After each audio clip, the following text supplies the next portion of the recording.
Hi, I'm Ashley Swartz, CEO of VIEQUES Corp, otherwise known as Dean of the Faculty here at the Beat Retreat. So we're in VIEQUES again. This is a very special place. It seems that when you extract a group of highly intelligent, ambitious, excited, passionate people, sort of at the epicenter of change within an industry, and you take them to an island, and maybe you give them a little bit of wine as well, really great magical things happen. Conversations, especially the off-the-record stuff. It's been really wonderful. So I think what's amazing about this Beat Retreat is it is global for the first time. I've had the chance over the last 2 days to have a fireside chat with Jamie West from Sky, as well as John Paul from Liberty Global. And you know, these guys are really sort of leading the charge on defining what addressable means within their respective companies and their organizations, and they both have a global footprint across Europe and the UK, Liberty Global with Latin America as well. And you know, they don't have 2 minutes of airtime. It's not really simple like that, like the operator value proposition in the US. Sky has time, they own broadcasters, as does Liberty Global. But what it really is they are in a position of enabling a marketplace and an ecosystem, right? So how they're shaping that and what they are teeing up as far as the role that set-top box level data plays in enabling an entire ecosystem across multiple markets to build better ad products and to take better solutions to market for marketers and brands and agencies is really interesting and incredible. And I love talking to them because in many ways they're fearless, right? They're willing to fail fast and take chances and to really have an opinion and perspective on shaping the market. And it was incredibly refreshing conversation because of that. And I learned so much.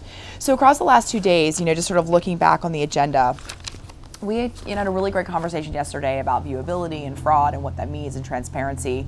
And I think what's so great is that everybody's really raising their hand and take ownership to sort of weather the storm of this dark period for our industry right now, and for video in particular. And what was exciting is sort of right after that, we talked with some really interesting platforms like Facebook and Innovid and Spotify, right? And what they're doing and what the future looks like for them. And then we heard from Hulu, and who's launching their virtual MVPD and Hulu Live, and how they're looking to reshape an industry with the basic personalization of linear television. And so I think what's incredible is that there's not a denial of the challenges of the road that lie ahead within the leaders of our industry, both on the buy side and the sell side of the marketplace. And there's also an incredible excitement around embracing the opportunities that lie with the transition and the evolution to a mobile first video market, right? What it means for the fact that numbers on linear television subscriptions are diminishing, and we have to look to OTT and other platforms to grow and to scale, but the opportunity that unfolds there for reaching audiences in a more meaningful one-to-one way.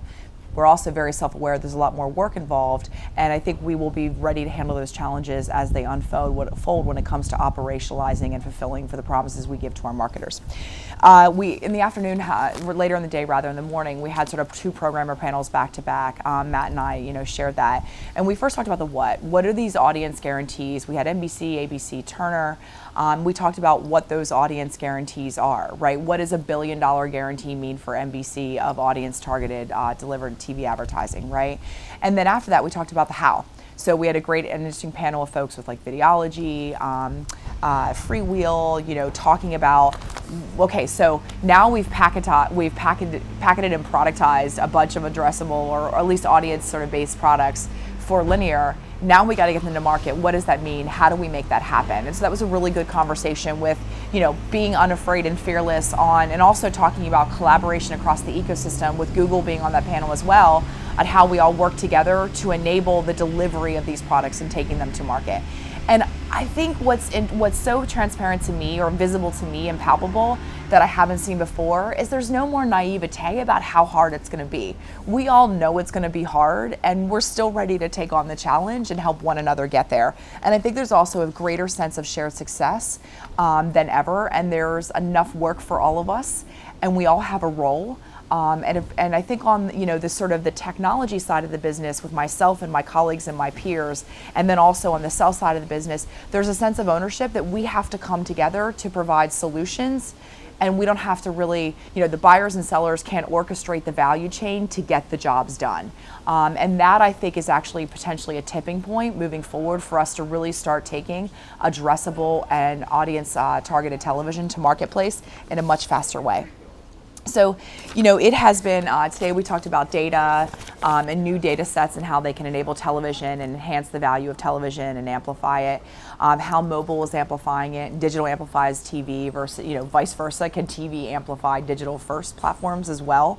So lots of great conversation. I think what is most memorable to me or the most salient, thing that I walk away with every time I come here is how blessed I am to have amazing colleagues.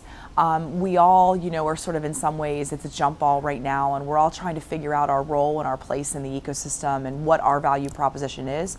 But ultimately the fact that we're here and we're sitting at dinner having the conversations about how we work together, and there is never a moment of divisiveness. It sounds really Pollyanna, but that is what the Beat Retreat is and why it is so great.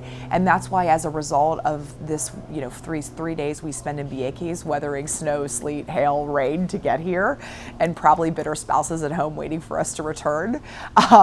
We go through all that because we come out on the other side better, and our industry comes out better on the other side as well. So I'm excited for the next year, and I'm privileged and I feel honored to be part of it. And I think it's going to just keep getting better. So thanks.